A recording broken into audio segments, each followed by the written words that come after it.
오늘 말씀이 사실 오전 예배의 그 가장 끝절과 연결되어 있는 말씀이고, 다음 주에 조금 더 깊이 있게 나눌 말씀입니다.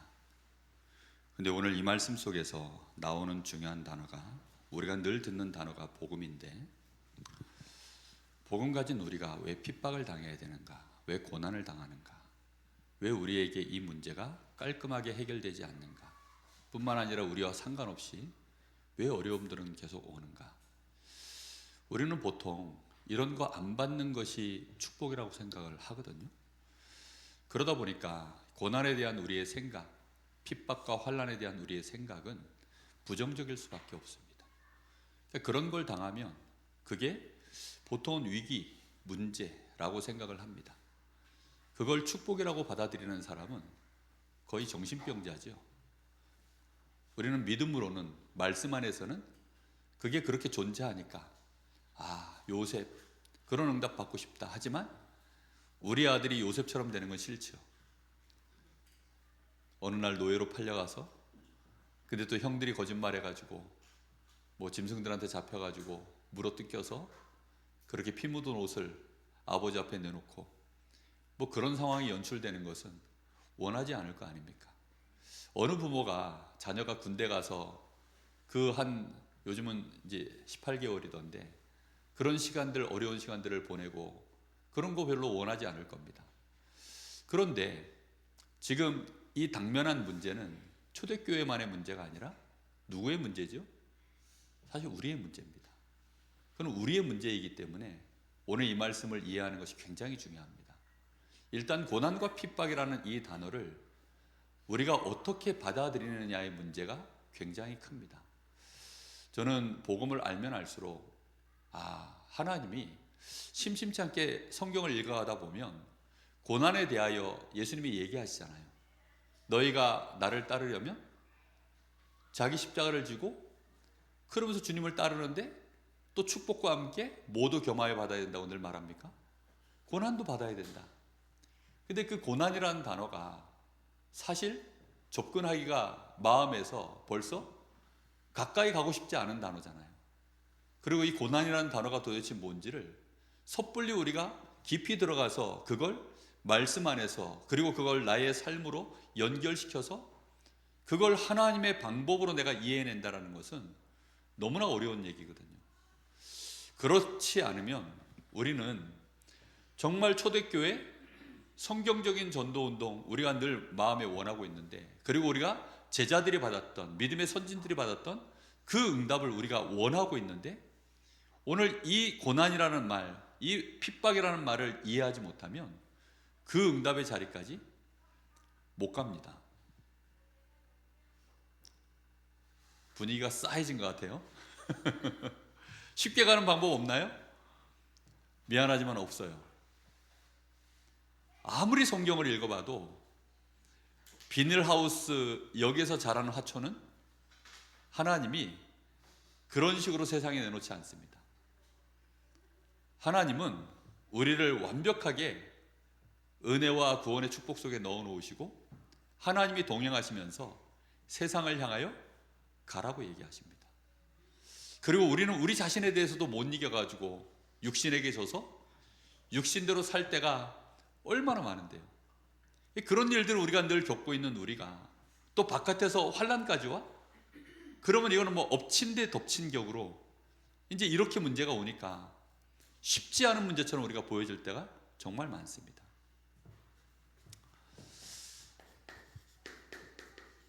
그래서 답은 다른 게 없어요. 복음만입니다.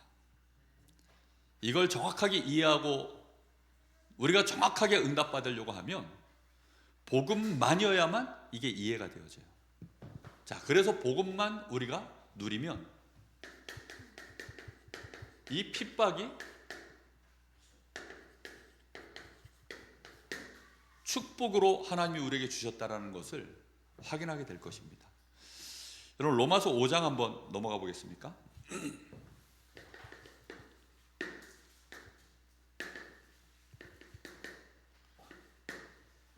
이 환난에 대한 말씀이 여기에서 나옵니다. 로마서 5장, 아마 우리가 한번 다뤘던 말씀이니까 이해하기가 쉬우리라 생각합니다. 5장 1절에서부터 여기 4절까지에 보면, 그러므로 우리가 믿음으로 의롭다 하심을 받았으니 우리 주 예수 그리스도로 말미암아 하나님과 화평을 누리자. 이미 우리가 의롭다함을 받고 하나님과의 관계가 이제 화평케 된 것은 끝났습니다. 완성된 거죠. 맞지요? 여기에 대해서 우리는 흔들림이 없어야 됩니다. 그래서 이것은 우리가 이제 누리면 되는 부분이에요. 하나님과 우리 사이는 더 이상 노 프라블럼, 아무 문제가 없습니다. 자, 그런데 중요한 건 뭐냐? 2절입니다. 또한 그로 말미암아 우리가 믿음으로 서 있는 이 은혜에 들어감을 얻었으며 어디까지 가야 됩니까? 하나님의 영광을 바라고 즐거워하느니라. 이거는 어디 얘기죠? 현재로부터 시작되어지는 미래의 얘기입니다. 구원 안에서 하나님이 우리에게 열어놓으신 시작과 마지막 자리까지의 모습입니다. 그럼 이 자리까지 가는데 하나님은 어떤 방법으로 하시느냐? 3절입니다. 다만 이뿐 아니라 우리가 환난 중에도 즐거워하나니 이는 환난은 인내를, 인내는 연단을, 연단은 소망을 이루는 줄 알미로다. 하나님이 우리를 구원해 주셔서 하나님의 자녀로, 우리를 어마어마한 은혜로 이렇게 축복해 놓으셨습니다. 그래 놓고 지금 우리를 어디에다가 또 다시 집어넣는다고요?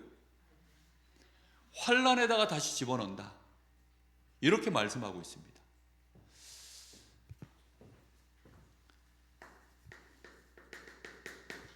히브리서 2장 9절 10절 한 번 더 읽어보겠습니다. 히브리서 2장 9절 10절입니다.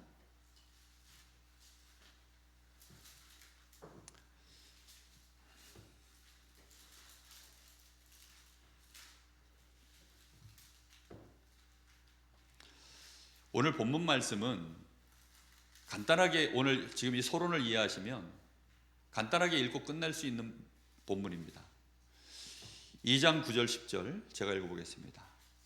오직 우리가 천사들보다 잠시 동안 못하게 하심을 입은 자 곧 죽음의 고난 받으심으로 말미암아 영광과 존귀로 관을 쓰신 예수를 보니 이를 행하심은 하나님의 은혜로 말미암아 모든 사람을 위하여 죽음을 맛보게 하려 하심이라.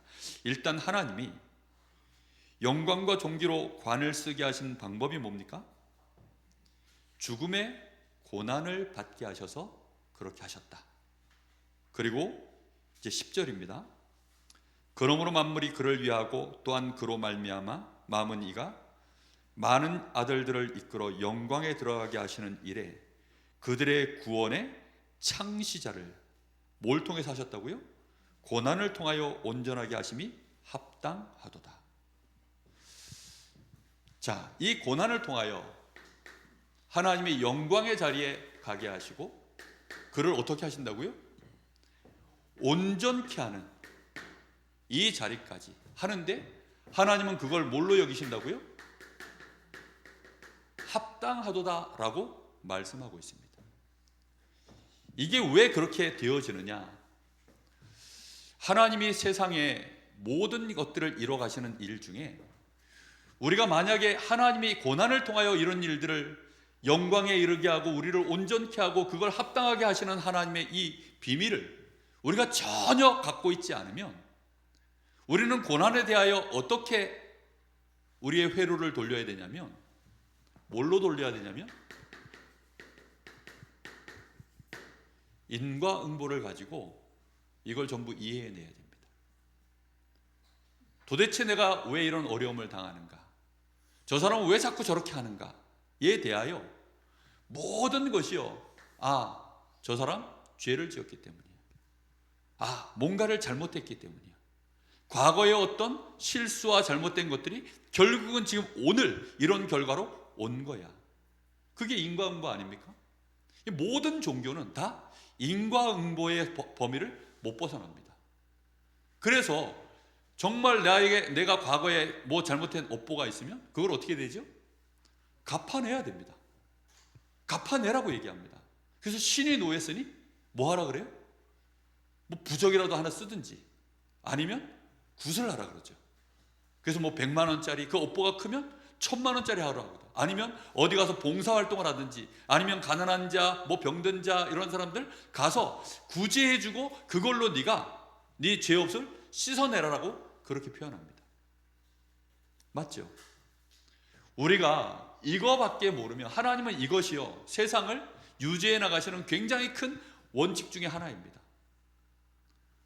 이 인과응보와 전혀 그런데 우리는 이 인과응보는 다시 말하면 이걸 하나님이 진행해 나가시는 방법이 율법이고 이걸 보고 공의라고 합니다. 근데 우리는 공의 안에만 포함되어 있는 사람이 아니고 어디에 들어있는 사람들이죠? 어디에 있다고요? 여기에 있는 사람들입니다. 여기에서는 인과응보와로는 절대로 이해가 안 되는, 말이 안 되는 단어들이 이 안에 많죠. 그게 용서, 회복, 사랑, 축복.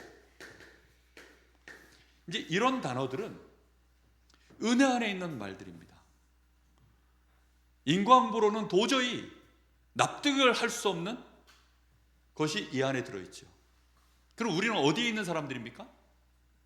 은혜 아래에 있는 사람들입니다. 우리는 법 아래에 있는 사람들이 아니라 이 법에 대해서는, 이 인과응보에 대해서는 누가 다 치르셨습니까?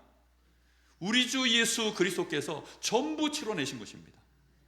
그렇게 하심으로 말미암아 그가 영광을 받으시고 구원의 창시자로서 온전케 되어주셨고, 하나님은 그 고난을 통하여 인과응보의 이 고난을 당연히 받게 하심으로 말미암아 우리가 합당한, 우리 주님이 거기에 고난을 통하여 이루시는 것을 합당한 것으로 여긴 것처럼 이제 우리도 인과응보 속의 세상 속에서 우리가 그 속에 들어가 은혜 아래에 있는 우리가 그것으로 말미암아 환난은 뭐를요?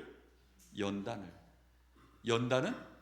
인내를, 인내는 드디어 영광과 온전케 되어지는 이 소망의 자리에 들어가도록 만드는 방법이 하나님이 하시는 방법, 환난입니다.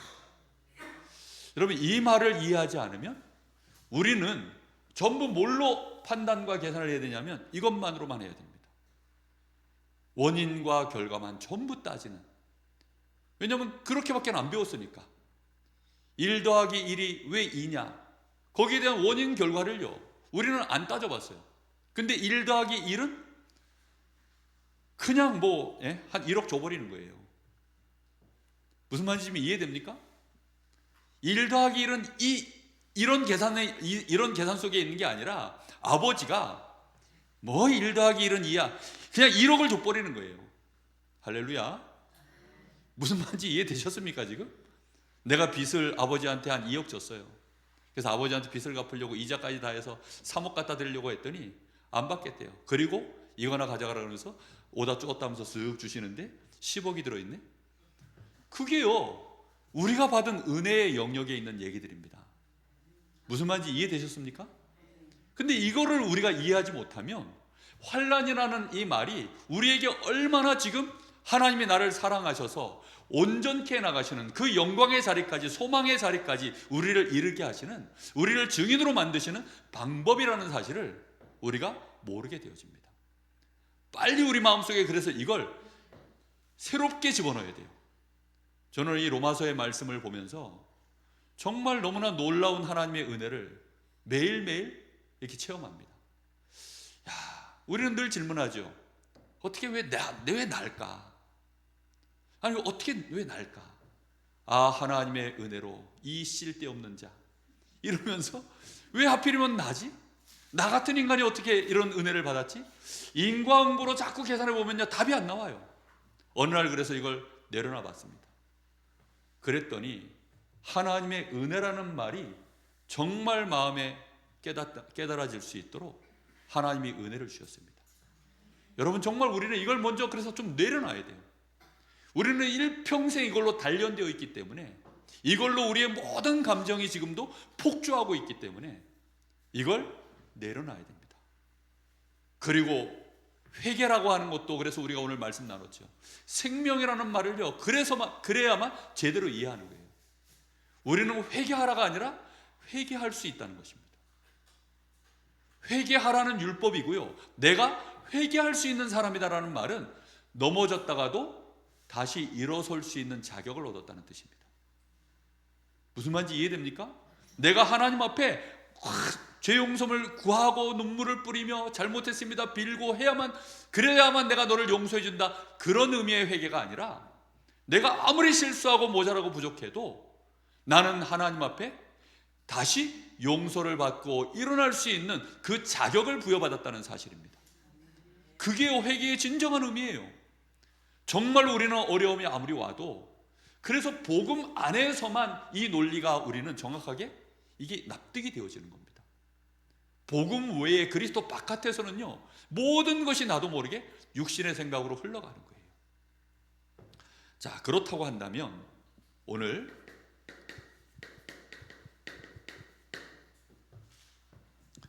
복음만, 우리가 정말 복음만 누리면 일단 뭐를 두려워하지 않게 됩니까? 처음에는 거부감이 들 거예요. 핍박이라는 이것이, 고난이라는 이것이 가능하면 없었으면 좋겠다. 없을 수가 없어요. 빨리 마음에서 수용하시기를 예수님의 이름으로 축복합니다. 고난이라는 것은 당연한 것이다. 왜냐하면 우리 존재 자체가 그렇잖아요. 우리는 육신이 정말 죄의 법을 섬기고 또 마귀가 너무 좋아하는 체질을 갖고 있고, 그래서 마귀하고 노는 것이 너무 즐거운, 우리는 그런 몸을 갖고 있기 때문에 하나님이 우리를 바꾸시려고 하면 뭘 주셔야 되죠? 우리를 갱신시키는 방법이 그겁니다. 오늘 우리 찬양 부르는데 그 91장, 그게 좀 어려운 찬양이에요. 왜 어려운 찬양이냐면 박자가 바뀌어요. 그게 4분의 3박자인가 그렇게 시작했다가 중간에 후렴 부분은 4분의 4박자인가 이렇게 바뀌어요. 그러니까 이제 그거를 딱 정확하게 이해하지 못하면 이게 이제 갑자기 박자가 늘어졌다 줄어졌다 막 이제 이렇게 되니까 좀 어렵게 느껴져요. 근데 그게 그렇다라고 내가 교육을 받고 몇 번만 그걸 해보면, 그걸 인식을 딱 하고 해보면 다음부터는 잘 불러낼 수 있습니다. 그런 게 뭐냐면 다 우리가 성장하는 비밀이거든요. 그래서 이것은 우리를 전부 더 이상 핍박은 뭐가 아니다? 두려움의 대상이 아니다. 이걸 먼저 이해하셔야 됩니다. 정말 복음 안에서 보면 인과응보라고 하는 것을 뛰어넘을 수 있는 우리 안에 성령의 감동과 감화가 임하는 것입니다. 이래야만 우리가 육신의 생각에 묶이질 않아요.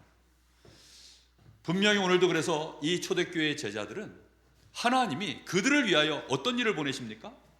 5장 18절 19절에 보니까 감옥 안에 갇혀버렸는데 거기에 누굴 보냈어요? 주의 사자를 보내셨다. 주의 천사들을 거기에 보내신 거죠. 그렇기 때문에 하나님은 반드시 돕는 주의 천군과 천사들이 거기에 스탠바이 시켜놓고 하나님의 시간표를 따라 역사를 진행해 나가시는 것입니다. 우리가 이런 것들을 복음 안에서 봐야만, 눈에 보이는 육신적인 관계는 전부 인과응보거든요. 그런데 그걸 뛰어넘는 영적인 과학, 그 안에서 하나님이 우리에게 보여주시는 것들이기 때문에 오늘부터 모든 두려움 뛰어넘으시기 바랍니다. 정말로 고난과 어려움 당하는 것들을 우리는 다른 눈으로 오늘부터 해석할 수 있는 눈을 열어야 되겠습니다. 5장 30절에 오늘 본문 말씀으로 돌아가서 보겠습니다.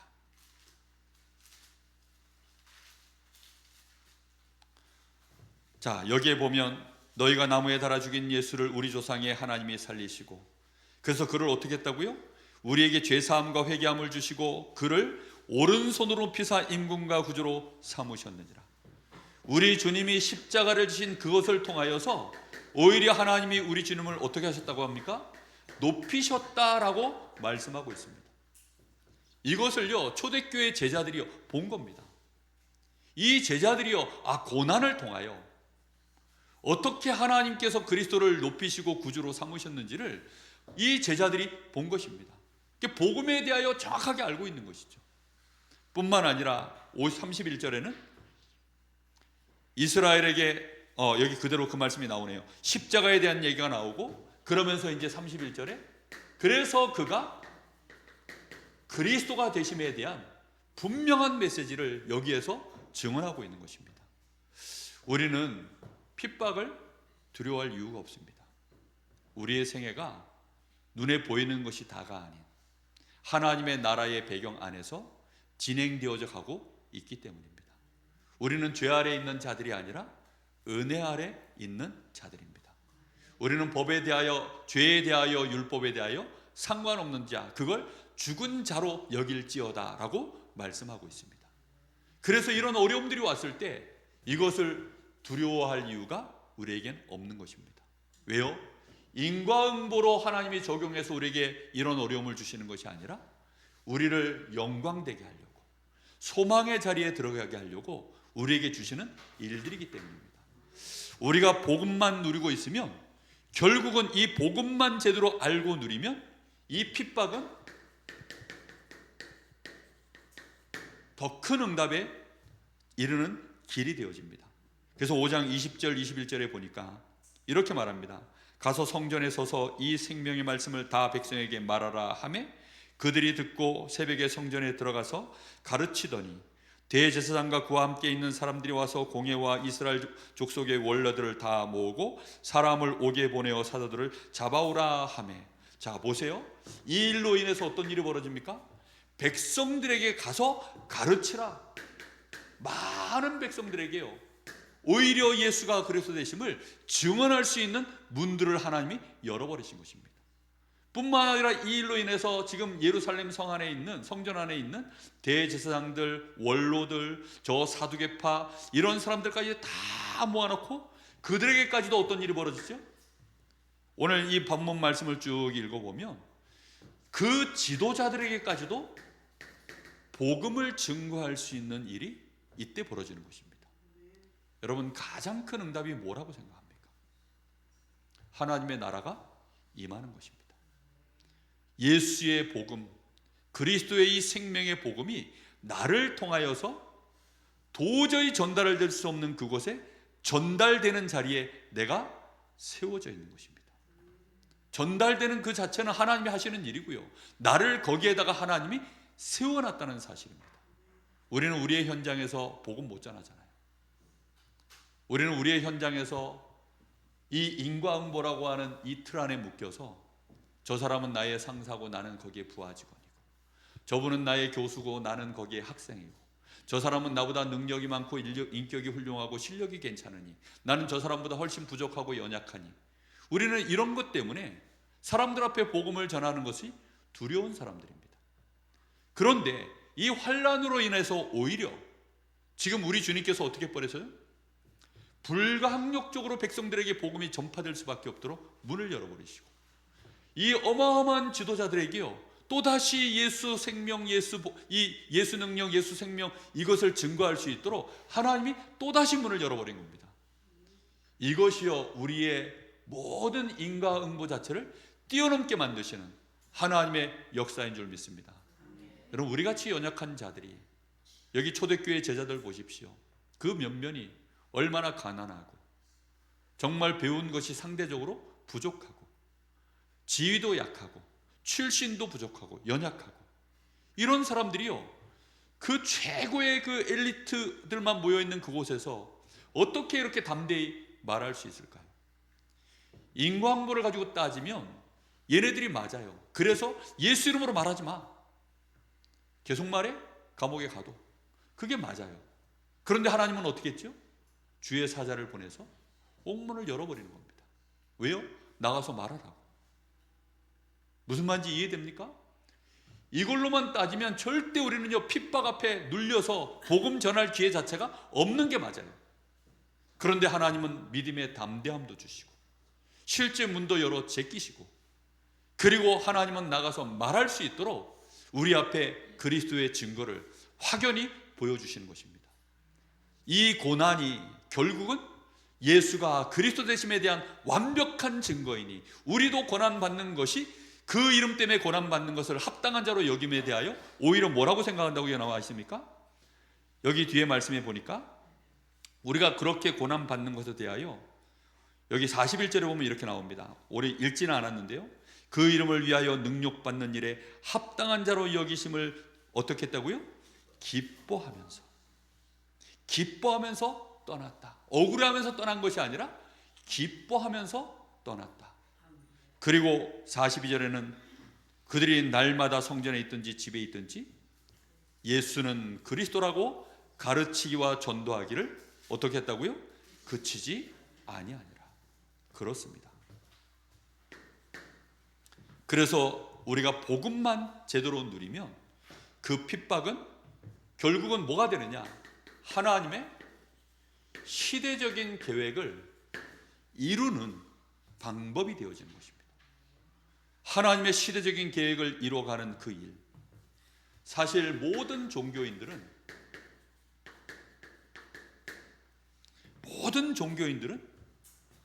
절대로 알 수 없는 게 뭐냐면 하나님의 뜻, 이거 모릅니다. 유대안의 지도자가 되어 있어도, 성경을 아무리 들고 있어도, 굉장한 철학자고 신학자일지라도 하나님의 뜻을 볼 수가 없는 거예요. 어디에 묶여 있기 때문입니까? 육신 기준, 나 기준, 성공 기준, 결국은 시기하고 질투하고. 지금 이 사람들이요, 제자들, 이 사도들에 대하여 오늘 여기 말씀해 보면 뭐 때문에 그렇게 했다 나오냐? 17절에 사두개 당파가 다 마음에 뭐가 가득했다고요? 시기가 가득했다. 그러니까 이 사람들 눈에는 그렇게밖에 안 보이는 거예요. 아니 어째서 여기에 더 사람이 몰리냐? 아니 어째서 여기에 이렇게 큰 증거들이 자꾸 나오냐? 그 증거를 우리가 찍어 누르면 없어져야 되는데 왜 안 없어지느냐? 도대체 이 인기의 비결이 뭐냐? 도대체 여기에 사람들이 이렇게까지 운집하는 이유가 도대체 뭘까? 그러니요, 자신들이 생각하는 이 생각으로는, 이 계산법으로는 안 나와드는데 계속해서 뭔가가 오니까요, 답이 없이 그냥 올라오는 건 시기밖에 없는 것입니다. 미움밖에 없는 것입니다. 그래서 뭐 하죠? 찍어 누르는 겁니다. 그런데 그 일에 대하여 제자들은 오히려 합당한 자로 여김을 받는 것을 기뻐했다. 그래서 날마다 예수가 그리스도 되심에 대하여 집에 있든지 성전에 있든지 가르치기와 이렇게 가르치는 것입니다. 그리고 불신자들에게 나가서 어떻게 해요? 전도하기를 그치지 아니했다. 이런 은혜가 우리 교회 안에, 우리 성도들 있는 모든 현장에서 그대로 응답되기를 예수님의 이름으로 축복합니다. 자, 이 핍박이 일어나고 있는 상황 속에서 한 사람이 일어납니다. 오늘 읽지는 않았는데요, 오늘 여기 말씀 뒤쪽에 보면, 여기에 보면 34절에 바리새인 가말리엘은 율법 교사로 모든 백성에게 존경을 받는 자라. 자, 이 사람이 그나마 조금, 이 가말리엘이라고 하는 사람이 그나마 조금 뭐가 있는 사람이냐? 하나님에 대하여 약간 눈이 열려 있는 사람입니다. 그래서 이 일이 지금 사람 손에서 일어나는 일이면 이거는 곧 꺼질 얘기다. 이 붐은 금방 사라진다. 근데 만에 하나 이게 하나님께로부터 시작되어진 일이라면 우리가 하나님을 대적하는 일이 될 수 있지 않겠냐. 그런데 그 말은 사실상 거기에 모여있는 대제사장과 그 모든 사람들, 지도자들 마음속에 찜찜함을 그대로 건드린 거예요. 왜냐하면 자신들이 볼 때는, 이걸로 봤을 때는 이게 지금 먹혀야 되는데 안 먹히는 상황 속에, 진행 속에서 지금 그래도 이대로는 둘 수는 없으니까 할 수 있는 게 외통수예요. 아는 게 이거밖에 없으니 외통수로 할 수 있는 게 뭐밖에 없죠? 핍박하는 거죠. 계속 핍박해서 이걸 없애버리는 건데, 근데 뭔가가, 자기들이 모르는 뭔가가 있지 않을까? 라는 이 혼란스러움 속에 있을 때 그나마 이제 이 바리새인 중에 이 지도자 격인, 그래도 존경받는 인물이 가말리엘이, 이 바울의 스승이라고 하죠. 이 사람이 혹시 이게 하나님이 하시는 일이면 이건 큰 문제가 될 수 있다. 그러니까 그들을 내어보내자. 이렇게 해서요, 내보내는데요, 내보내면, 그러면 깔끔하게 내보내면 좋은데 이 본문을 읽어보면 뭐라고 되어 있냐면, 그래도 그냥은 못 보내니까 두들겨 패고 그리고 예수 이름으로 말하지 마 하고 한 번 더 경고장 날리고, 그리고 이제 내보내주는 것입니다. 그런데 제자들은요, 완전히 이제 머리가 이상해진 거죠. 너무 맞아가지고 실성을 했는지 기뻐하면서 나갔다. 이 일에 우리가 핍박을 당하는 거, 그 이름에 우리가 합당한 사람이 되어졌구나 라고 인정함을 받은 것 같아서, 그래서 오히려 핍박에 대하여 뭐라고 생각했어요? 드디어 우리가 인정받았다. 할렐루야. 여러분, 정말 그렇습니다. 정말 실력 있는 사람들은요, 언제 검증받는 줄 아십니까? 위기 때요. 이순신 같은 인물은 저 시골에서 그 성품이 그냥 뭐 조그만하게 그냥 있는 듯 없는 듯 살아야 될 사람인데, 어느 날 임진왜란이 터진 겁니다. 그러니까 이제 나라의 당파 싸움하는 사람들이 봤을 때에는, 이걸로 봤을 때는 저 인간은 아무 백도 없고 줄도 없고 뭐 어디 뭐 줄도 되지 않아요. 뭐 임금님 편도 아니야. 가만 보면 그냥 오직 나라의 구국의 열정 하나를 가지고 이런 인과응보의 이런 모든 이해관계를 뛰어넘고 그냥 죽든지 살든지 그저 나라를 살려내겠다라고 하는 그거 하나만으로 뛰어드는 인물이니까 도저히 이해가 안 되는 거죠. 그런데 그런 인물이 핍박과 어려움이 커지면 커질수록 더 국민들에게, 이 백성들에게, 올바르게 생각을 갖고 있는 사람들에게는 인정함을 받게 되어지는 거죠. 하나님이 우리를 달아보시는 방법입니다. 학교에서 시험이라는 걸 보는 이유가 그래서 그렇죠. 테스트. 마귀는 우리를 유혹하죠.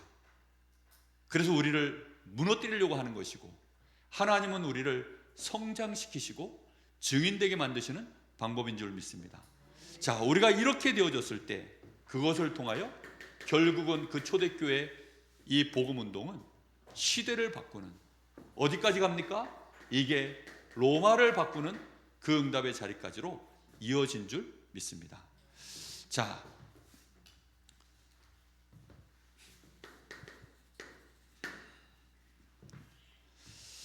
그렇다고 한다면 우리는 다시 한번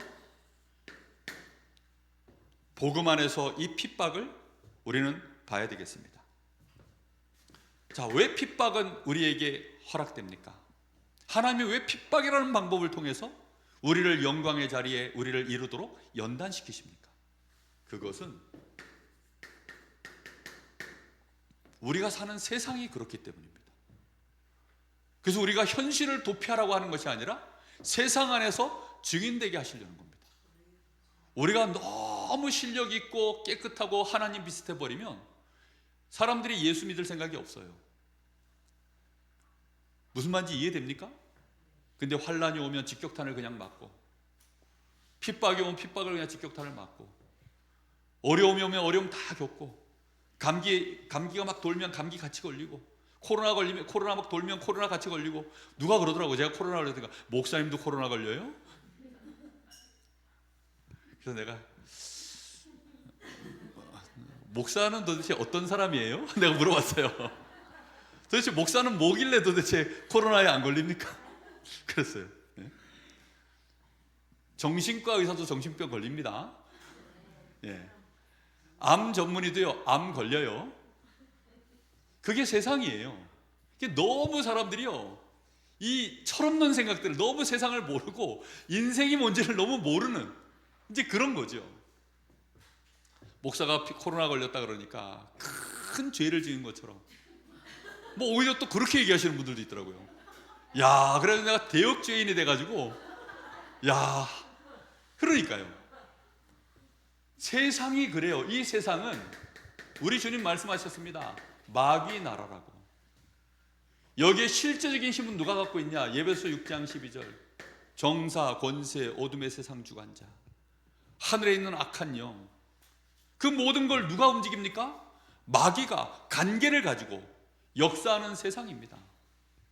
그런 세상 속에 우리가 있기 때문에 환란은 당연히 우리에게 오는 것이다. 그런데 그 환란이 와도 너희는 어떻다는 거예요? 괜찮다는 것입니다. 우리가 환란을 당하면 환란 중에도 그래서 뭐 할 수 있다고요? 기뻐하나니. 왜요? 그 환난은 우리에게 인내를, 인내는 연단을, 그래서 우리를 소망에까지 이르도록 그렇게 만들어가기 때문입니다. 정말 우리 사람 자체가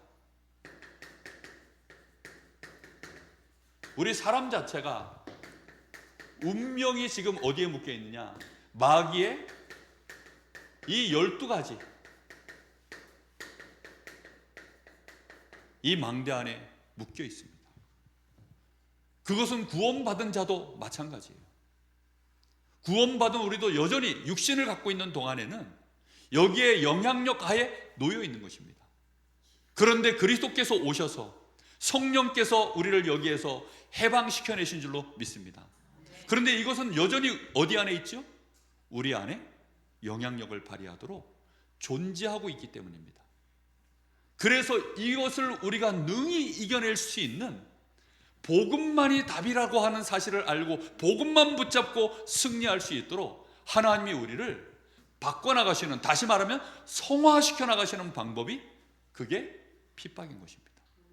이 핍박과 우리에게 다가오는 고난들, 이게 그런 것이거든요. 그래서 하나님은 우리를 특별한 모양으로 예수 믿자마자 부활하신 예수님의 몸으로 확 바꿔주시는 것이 아니라 그대로 두시는 거예요. 예수 믿고 영접하면 뭐 당장 암이 치유될 수도 있습니다. 뭐 갑자기 부자가 될 수도 있습니다. 근데 하나님은 거의 그렇게 안 하셔요. 우리의 인격도 그대로 거의 두시고, 우리의 실력도 거의 그대로 두시고, 우리의 모든 환경 거의 그대로 두십니다. 그렇게 두시는 이유가 뭐죠? 그 속에 있는 사람들을 구원해내시려고요. 예수님께서 우리를 위하여 어떻게 하셨죠? 무슨 모양으로 오셨어요? 우리와 같은 모양으로 오셨다. 우리 주님이 우리와 같은 모양으로 오신 것입니다. 그래서 고난을 똑같이 받아내심으로, 그것으로 이 고난으로 말미암아 하나님이 그를 영광의 자리에 세운 것처럼 우리도 어떻게 하시는 거예요? 그와 같이 하시는 것입니다. 그래서 우리를 그 자리에서 증인으로 세우는 겁니다. 낙하산으로 우리를 집어넣어 가지고 낙하산으로 우리를 빼내고 그런 게 아니에요. 하나님은 우리를 그 자리에 증인으로 집어넣으셔서, 그래서 요셉 같은 인물, 렘넌트 7명 믿음의 선진들 전부 다 우리가 이 눈을 가지고 쳐다보면 거의 정확할 겁니다.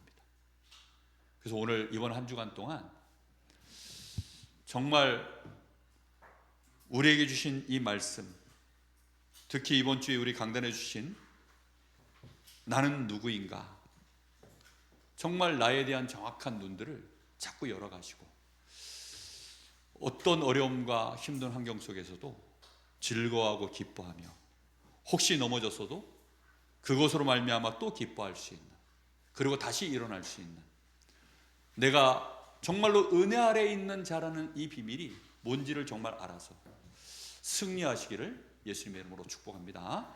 우리가 잡심해서 한번 기도하겠습니다.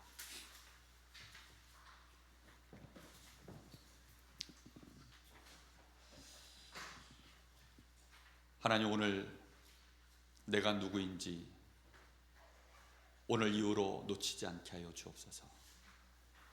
나는 하나님께 가장 좋은 것을 빚진 자입니다. 하나님이 우리에게 주시는 최고의 것으로 우리는 빚진 자입니다. 이제 우리는 영으로서 능히 나를 살려내고 모든 사람을 살려낼 수 있는 우리는 하나님의 자녀입니다.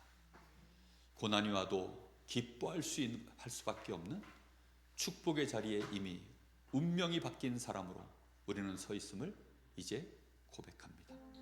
살리는 자 되게 하옵소서. 정말 참 답을 주는 자 되게 하옵소서. 치유하고 힘을 주는 자 되게 하옵소서. 우리 잠시 간절한 마음으로 기도하겠습니다. 살아계신 하나님, 감사를 드립니다. 오늘 저희들에게 주시는, 나에게 부어주신 하나님의 은혜가 우리가 무엇인지 알 수 있도록 말씀을 알게 하시고 말씀으로 깨닫게 하시고 말씀으로 이제는 힘을 얻도록 답을 얻도록 살아나도록 주의 성령께서 역사하여 주시니 감사를 드립니다. 내가 누구인지 절대로 이 순간 잊어버리지 않게 하여 주옵소서. 어떤 경우에도